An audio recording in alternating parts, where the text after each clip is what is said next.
जय हिंद साथियों, स्वागत करते हैं हम आपका हमारे यूट्यूब चैनल वननेस मोटिवेशन पर। यहाँ हम आपको प्रतिदिन एक मोटिवेशनल स्टोरी सुनाते हैं। साथियों, आज की स्टोरी है बॉलीवुड अभिनेता फरदीन खान की। साथियों, ये जो मोटिवेशनल स्टोरी सुनाने जा रहा हूँ यह इनके ही एक इंटरव्यू का अंश है।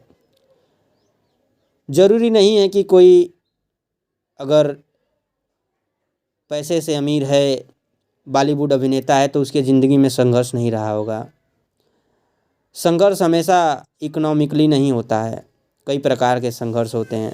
तो आइए साथियों, उनसे जुड़ी उनके जीवन की कुछ घटनाओं के माध्यम से हम उनके संघर्ष को जानने की कोशिश करते हैं। फरदीन खान कहते हैं कि मैं अपनी माँ और डैड दोनों के बहुत नज़दीक रहा हूँ। वह एक ही बंगले में अलग अलग फ्लोर पर रहते थे।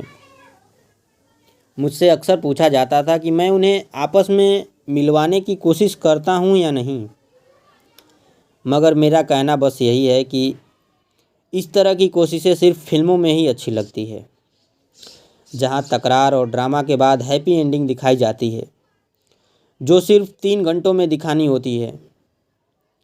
वास्तविकता इससे बहुत अलग और कठिन है, और यह जीवन भर तक चलती है। हालांकि मेरे मॉम और डैड अलग अलग रहते हुए भी हमारे साथ बहुत ही बेहतर समय व्यतीत करते थे। डैड बतौर एक्टर, प्रोड्यूसर और डायरेक्टर ज़्यादातर शूटिंग के लिए बाहर ही रहते थे। फिर भी ऐसे तमाम तरीके थे जिनसे वह हमसे जुड़े रहते थे। कुछ चीज़ें ऐसी हैं जिन पर माँ से बातचीत करने में मैं सहज महसूस करता था। वहीं कुछ चीज़ ऐसी भी हैं जिनके बारे में डैड से कभी बात नहीं कर पाता था। माँ और डैड दोनों बहुत ही अलग अलग तरह के थे। मैं हैरान होता हूँ कि वह कैसे मिले होंगे। अगर चीज़ें बेहतर नहीं चल पा रही हैं तो अलग हो जाना ही अच्छा है, बजाय दुनिया को दिखाने और चीज़ों को सही बनाए रखने की कोशिश करने की। डैड की बहुत सारी आदतें बहुत प्रभावशाली थीं। इनमें से एक थी उनकी मुस्कान। इसमें दोस्ताना व्यवहार के साथ साथ एक गर्मजोशी थी। इसके अलावा उनसे मैंने ढेर सारी चीज़ें सीखी। मजबूत बने रहना, कभी हार न मानना, वर्तमान में जीना, दूसरों की मदद करना, राजा की तरह जीना, ये सब कुछ डैड से मैं सीखा। डैड की हमेशा से इच्छा रही कि मैं और मेरी बहन विदेश में पढ़ाई करें। वह मानते थे कि इससे हमारे दायरे का विस्तार होगा, नॉलेज का विस्तार होगा। वह चाहते थे कि हम खुद को खोजें। उनका विश्वास था कि अगर हम एक बार खुद को खोज लें, अपने आप को जान लें कि हम क्या हैं, तो आगे हमें क्या करना होगा, इसके लिए हमारे पास ज़्यादा अच्छे आइडिया होते हैं। वह हमें हमेशा इस बात के लिए प्रोत्साहित करते थे। इसलिए मेरी बहन एक आर्टिस्ट बनी और मैं एक अभिनेता बना। कैंसर से वह अपनी लड़ाई हार गए, मगर खुशी है कि दुनिया से जाने से पहले उनकी आखिरी इच्छा पूरी हो गई थी। मृत्यु से कुछ दिन पहले उन्होंने अपने बेंगलुरु के फार्म हाउस में जाकर अपने पालतू जानवरों के साथ समय बिताने की इच्छा जाहिर की थी।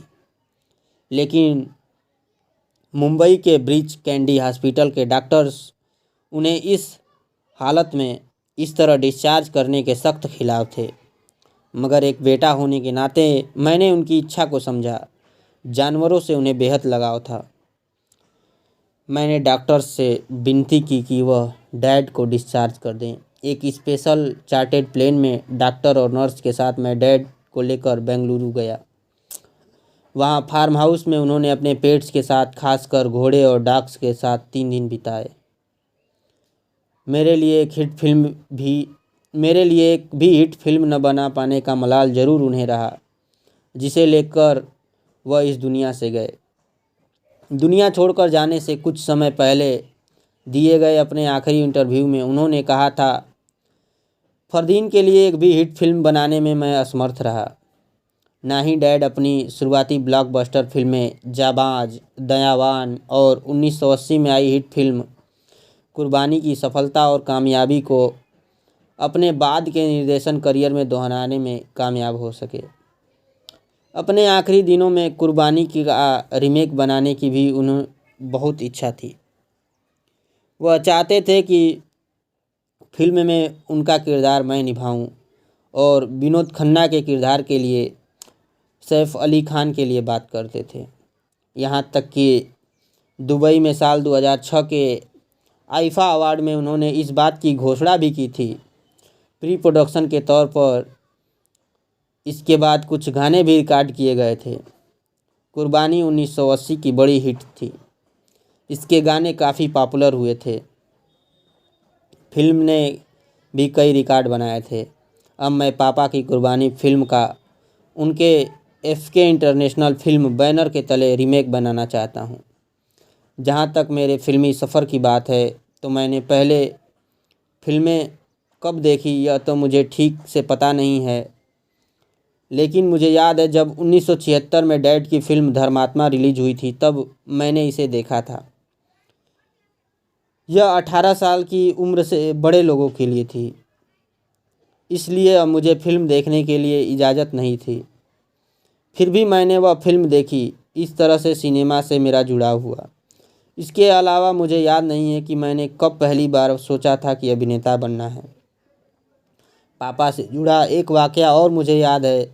वह सिगरेट पीते थे और मैं भी, पर एक वक्त पर हम दोनों ने साथ साथ सिगरेट पीने की आदत छोड़ी। उनकी ऐसी बहुत सी यादें हैं जो अनमोल है मेरे लिए। तो जय हिंद साथियों, यह था अभिनेता और फरदीन खान का एक छोटा सा इंटरव्यू, जिनके माध्यम से हम समझ पाएँ कि चुनौतियां तो रहती हैं आपके जीवन में, चाहे आप कितने ही बड़े फिल्म स्टार क्यों न हो, आपके पास क्यों न खूब सारा पैसा हो। तो साथियों, ऐसे ही मोटिवेशनल स्टोरी सुनने के लिए आप हमारे यूट्यूब चैनल वननेस मोटिवेशन को ज़रूर सब्सक्राइब करें। जय हिंद, धन्यवाद।